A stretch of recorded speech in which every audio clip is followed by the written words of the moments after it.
अस्सलाम वालेकुम। I hope so आप सब बिल्कुल ठीक ठाक होंगे।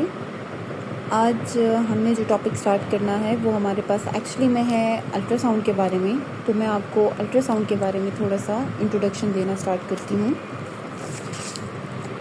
हमारे पास एक वर्ड आता है अल्ट्रासाउंड, बट बेसिकली आपके पास ये 2 वर्ड से ही मिलके हमारे पास बनता है।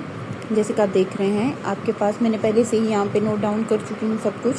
इसी वजह से, क्योंकि अगर मैं आपको साथ साथ बताती तो मे बी कि थोड़ी सी गड़बड़ भी हो सकती थी और थोड़ी सी मे बी कि नीटनेस भी ना आती, जिसकी वजह से मैंने दोबारा से वीडियो बना के मैंने आपके लिए प्रॉपरली तरीके से लिख दिया है सब कुछ पहले से ही, ताकि एक तो हमारी वीडियो भी शॉर्ट बन जाए, दूसरे कि आपको समझने में भी इजी हो। ओके जी, हम आते हैं अपने टॉपिक की तरफ। हमारे पास है अल्ट्रासाउंड। अल्ट्रा का मतलब हमारे पास होता है हाई, और साउंड का मतलब आपके पास हमेशा आता है वेव्स। अल्ट्रासाउंड के बारे में बहुत सारे लोगों को ये एक मिथ है, समझा ये जाता है कि शायद अल्ट्रासाउंड जो है वो हमारे पास नुकसानदेह है। अदरवाइज़ ऐसा कुछ नहीं है, ठीक है, क्योंकि इसमें आपके पास वेव्स शामिल होती हैं, इसमें हमारे पास रेजेस नहीं होती। ये एक मेन पॉइंट है अल्ट्रासाउंड का कि आप लोग को समझना है और आपको याद रखना है कि हमारे पास जो अल्ट्रासाउंड है इसके अंदर रेजेस नहीं होती, ठीक है, जिसकी वजह से हमारे पास ये हार्मफुल नहीं होता। इसमें हमारे पास वेव्स होती हैं, रेजेस इसमें हमारे पास नहीं होती, ठीक है। अब हमारे पास अल्ट्रासाउंड क्या होता है, हाई वेव्स होती हैं। अब हाई वेव्स का मतलब क्या है? इसका मतलब ये है कि वो आवाज़ें, वो फ्रिक्वेंसी जो कि हमारी इंसानी कान जो हैं वो सुन सकते हैं, ठीक है, उसको हम ऑडियोबल साउंड कहते हैं, और उसकी फ्रिक्वेंसी अब हम आगे बताएंगे। लेकिन जब बात आती है अल्ट्रा की, तो अल्ट्रासाउंड की फ्रिक्वेंसी का ये होता है कि वो आवाज़, वो फ्रिक्वेंसी जो कि हमारी इंसानी कान नहीं सुन सकते, ठीक है। मैंने लिखा भी है कि Audible sound frequency, it's mean इंसानी कानों से सुनने वाली आवाज़। मतलब हमारे पास यहाँ से यहाँ तक इसकी फ्रिक्वेंसी है, एक रेंज है जो कि हम इंसानी कान जो है हम उसको सुन सकते हैं। हमारे पास जो ऑडिबल साउंड की फ्रिक्वेंसी होती है वो आपके पास होती है 20 हर्ट्ज़ पर सेकंड के हिसाब से हम सुन सकते हैं, और इसकी जो फ्रिक्वेंसी होती है वो 20 हर्ट्ज़ से होके हमारे पास आती है जनाब 20,000 हर्ट्ज़ पर सेकंड के हिसाब से, ठीक है।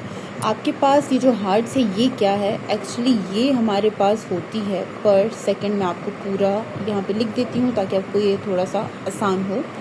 आपके पास XZ का मतलब होता है हर्ट्ज़, और SEC का मतलब आपके पास होता है सेकंड, मतलब हर्ट्ज़ पर सेकंड। यानी आपके पास जो ये फ्रिक्वेंसी होती है, हमारे पास इस वेव की जो फ्रिक्वेंसी होती है 20 हर्ट्ज़ पर सेकंड। एक सेकंड में हमारे पास 20 हर्ट्ज़ तक जो हमारे पास साउंड होती है, जो वेव्स होती हैं वो मूव करती हैं, जिसको हम इजीली तौर पे सुन सकते हैं विद इन 1 सेकंड के हिसाब से।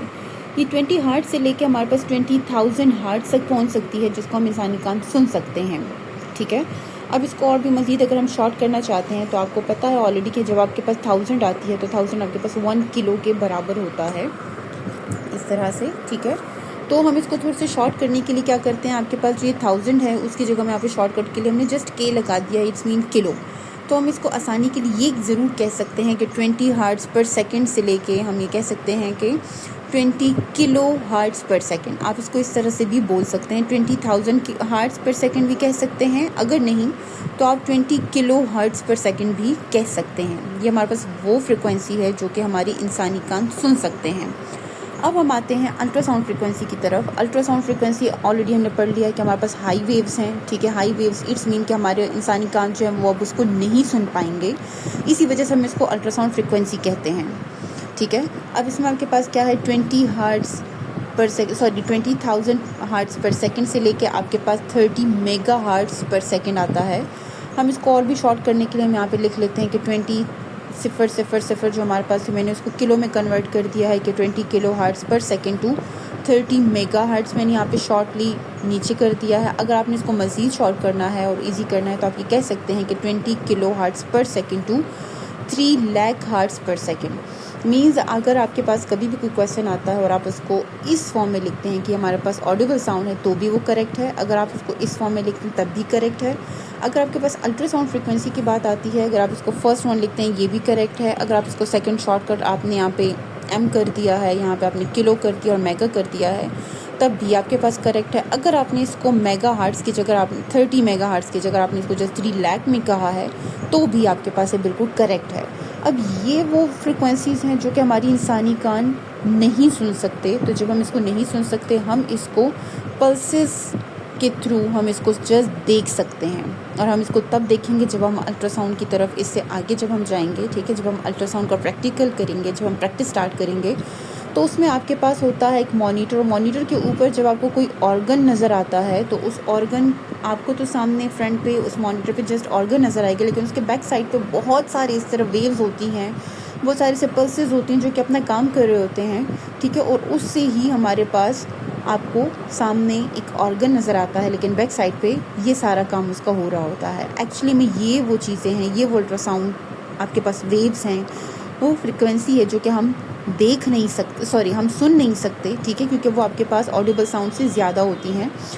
तो तब हम इसको सुन नहीं सकते, लेकिन हम इसको एज अ इमेज हम देख सकते हैं जस्ट ऑन मॉनिटर, ठीक है। ये खैर बहुत आगे की बात है, हम आगे स्टेप बाय स्टेप जब हम पढ़ेंगे कोर्स में, सो आपकी जितनी भी ये प्रॉब्लम्स हैं वो आपको क्लियर हो जाएगी इंशाल्लाह। अच्छा, मैं आपको इसके साथ एक छोटा सा और टॉपिक बता देती हूँ। ये हमारे पास अल्ट्रासाउंड के बारे में, ठीक है। ऑडिबल साउंड फ्रिक्वेंसी आपने पढ़ा और अल्ट्रासाउंड फ्रिक्वेंसी के बारे में पढ़ा। यहाँ से आई होप सो आपको बहुत कुछ क्लियर हो गया होगा। अब मैं आपको सिर्फ इतना बताना चाहती हूँ, क्योंकि आप में से बहुत सारे स्टूडेंट्स के जहन में क्वेश्चन होगा कि ठीक है, हमारे पास ऑडिबल साउंड था यहाँ से यहाँ तक, अगर ये आपके पास इंक्रीज़ हो जाता है 20,000 से इंक्रीज़ हो जाता है तो गुड, ये आपके पास अल्ट्रासाउंड फ्रिक्वेंसी है। मे बी ये भी हो सकता है कि अगर इससे आपके पास लेस देन हो जाए, अगर इससे लेस देन हो जाए तो क्या होगा, ठीक है। बहुत सारे क्वेश्चंस ये आ सकते हैं आपके जहन में, तो मैंने वो आपको यहाँ पे शॉर्टकटली एक ही लाइन में समझाने की कोशिश करूँगी। आपके पास हमारे पास अब है ऑडिबल साउंड है। ऑडिबल साउंड अभी हमने पढ़ा है कि आपके पास 20 हर्ट्ज़ पर सेकंड से लेकर आपके पास 20 किलो या 20,000 हर्ट्ज़ पर सेकंड तक है।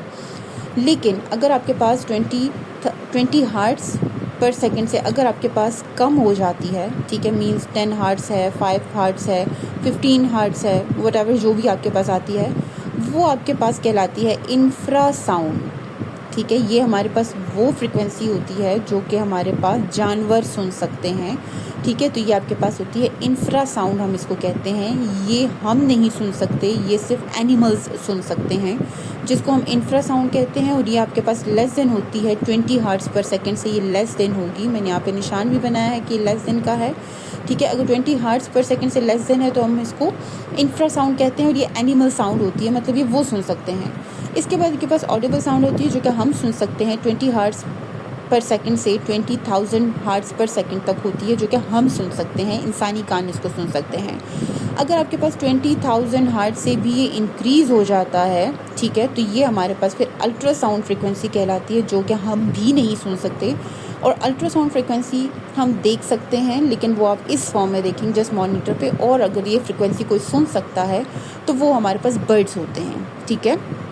ये आपके पास एक छोटा सा टॉपिक था, आप इसको समझने की कोशिश कीजिए। अगर इसमें से फिर भी आप में से किसी के कोई क्वेश्चंस हों, कोई पॉइंट आपको समझ ना आ रहा हो, so you can text me, आप मुझे बोल सकते हैं, मैं इसको और भी इंशाल्लाह एलिब्रेट करने की कोशिश करूँगी।